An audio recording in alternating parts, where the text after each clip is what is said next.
This part's going to look at how to possibly solve some of these problems. So we've talked about the massive amount of immigration creating overcrowding. You've got people moving into the cities from the rural areas. This is going to create, crowded conditions. You've got rapid growth in the cities, growth so rapid that they can't keep up. They're just barely keeping up with building space, let alone, city services and that kind of thing. You're going to have a large working class that's really struggling with, the poor sanitation, the disease, the illness, the poverty, the lack of education, and that kind of thing. And then you're going to have a growing middle class that's starting to kind of pay attention. Remember that the middle class lives near the city. So they're going to be kind of interacting with these problems, maybe not living in them, but they're certainly interacting with them. And so the problems of urbanization and the poor are going to lead to attempts to reform this society. And the whole goal is to impact the lives of the urban poor. So what we see, if you contrast this with the idea of social Darwinism that we talked about with John Rockefeller and the robber barons and the guild, the big business aspect. Many people in the middle class are going to reject social Darwinism and this idea of pure individualism that says, well, you can make something of yourself, that there are no limitations to what you can be.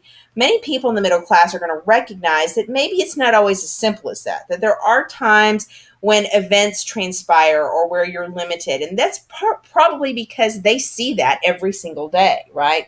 What they see constantly is that you have young kids that don't have opportunities for education because they have to work, or men that can't get a decent job because they're trapped in this cycle of low wage employment, right?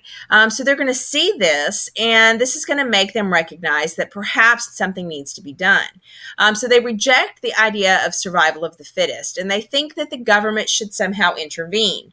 Now, to some extent, how comfortable they are with government intervention is going to vary, and many of them are going to embrace what we call the gospel of wealth. If we talk about Andrew Carnegie's, gospel of wealth, and the fact that the wealthy individuals should give back to society to elevate others, to make their lives better.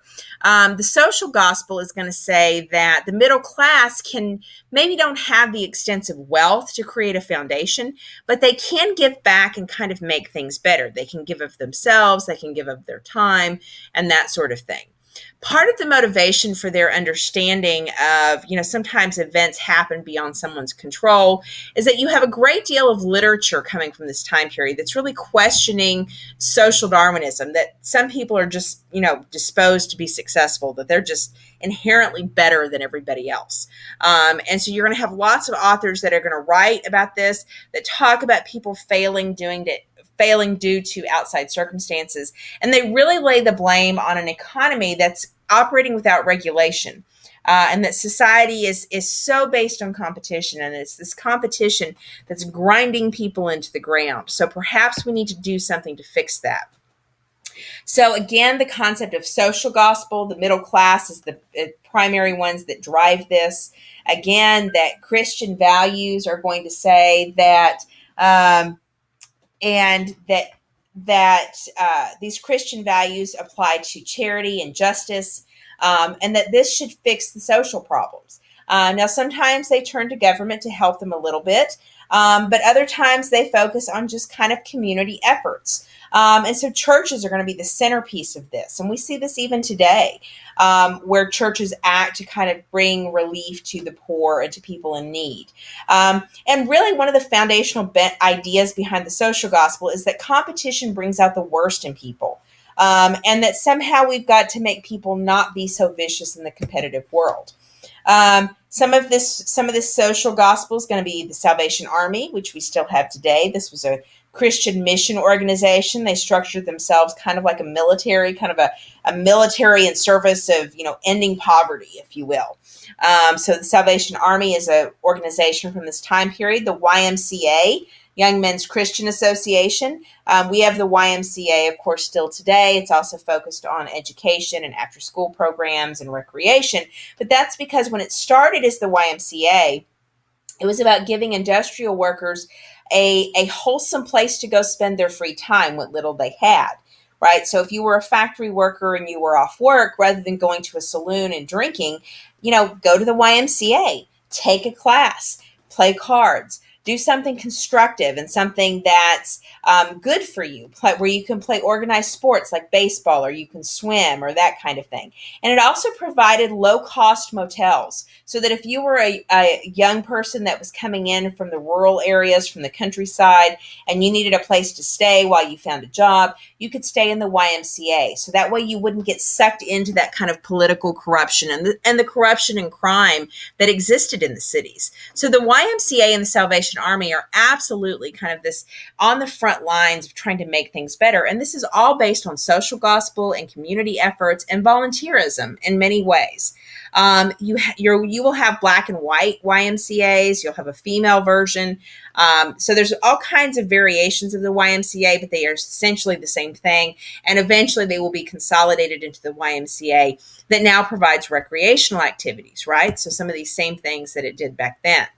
Another one is going to be the idea of revivalism. I don't know how familiar you are with theology, but Dwight Moody focused on saving souls. He thought that, if we provide salvation, that this will help modify people's character and their behavior, help clean up the nasty effects of competition. You're also going to see the settlement house movement. This is an extension of the social gospel that says that, somehow we can actively try to make the world a better place. In this case, you're going to take middle-class reformers who will actually move into poor neighborhoods and live there and try to help the residents improve conditions.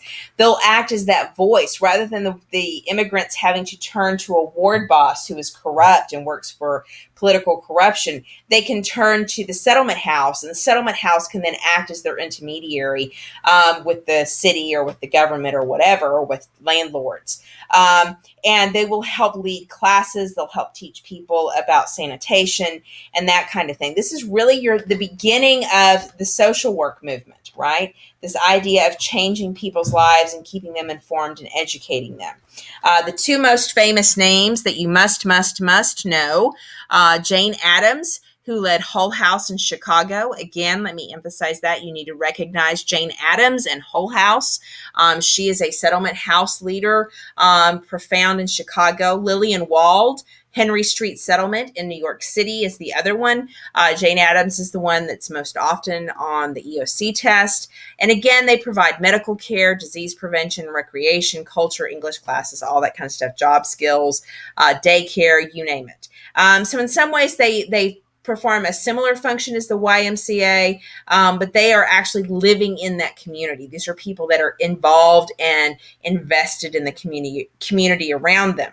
And they're doing this, and they're not demanding an exchange of power. So they're providing this service to these immigrant neighborhoods without any kind of exchange going on. They're doing it out of the goodness of their heart.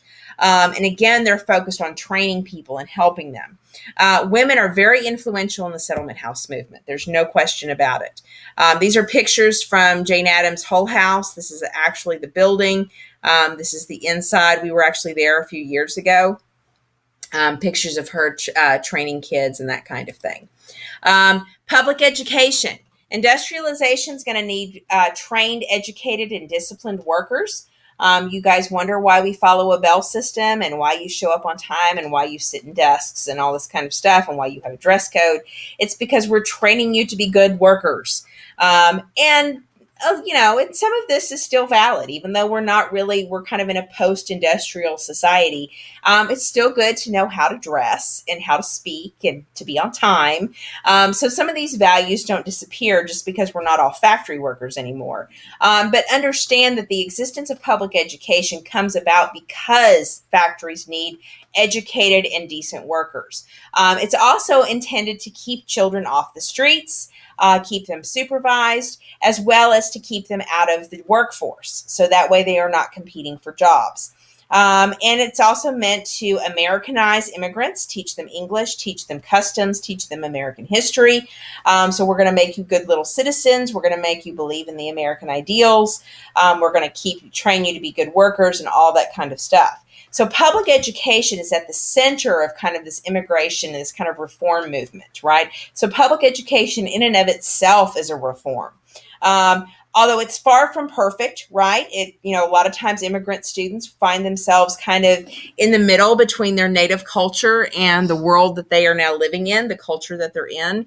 And some of this is thanks to public education. And not all students have access. The rural areas don't have access to public education, and African Americans do not have equal access. And women don't always, and girls don't always have equal access. So it's not a perfect system, but it is an improvement. And you begin to see that what will happen is that child labor will become increasingly limited from 1890 to 1930. Now, it's not finally outlawed until the 1930s. So educational systems, you're going to have grammar schools. Those typically are K through 8 or first through 8th. That's going to be basically on showing up, being neat, basic literacy, basic math, very basic skills in the grammar schools. Your next level will be vocational and technical education. That's essentially what we would consider high schools now, preparing students for trades, or if indeed they do want to go on to college, giving them kind of that track. So you had very clearly tracked, levels at kind of that vocational and technical training in the high school system. Those are for those upper grades. And typically only people of kind of your higher working class or your middle class could afford to go to that level. Most kids would stay within, grade 8 or under. But they would at least learn basic literacy and the basic skills that they needed to be successful in industrialization.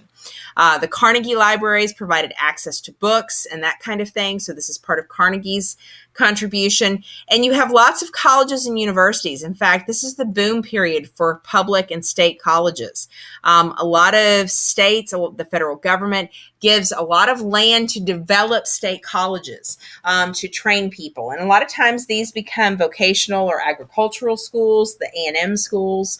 You're going to have schools that are what we call normal schools, that are colleges to train teachers that can then go teach kids. So this idea of training teachers comes about in this time period.